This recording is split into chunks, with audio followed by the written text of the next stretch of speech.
Well, some think it shouldn't even be flying. A R5 billion guarantee, meanwhile, granted by National Treasury to South African Airways 3 years ago, contravened the Public Finance Management Act.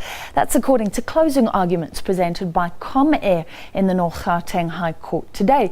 The private airline has asked the court to set aside the guarantee because it gives SAA an unfair advantage and promotes anti-competitive behaviour.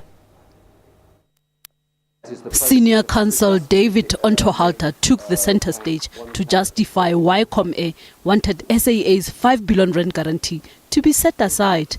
Comair, which runs British Airways and Kulula, argued that the guarantee given to SAA in November 2012 was unconstitutional and contravened domestic air transport regulations.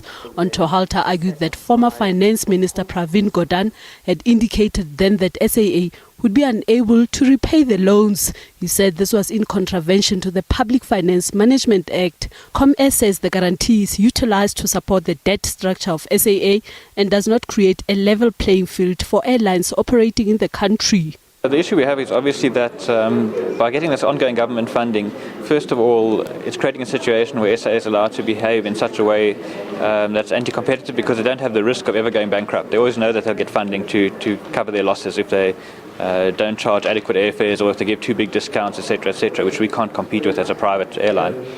But the second part of it, of course, is that we're saying that it's not permissible for the ministers to simply agree to a guarantee in a situation where SAA is incurring such big losses where they can't repay the loans and therefore where in the end the taxpayer is going to have to pay that guarantee.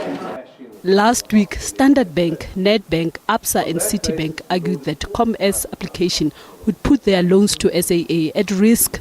But now Comair wants this guarantee to only be declared valid for a year, with funding decisions thereafter to pass through Parliament. If the court rules in favour of Comair, it means it will be difficult for SAA to secure loans in the future. Judgment will be handed down on the 22nd of June. Naledi Mulifi, SABC News, Pretoria.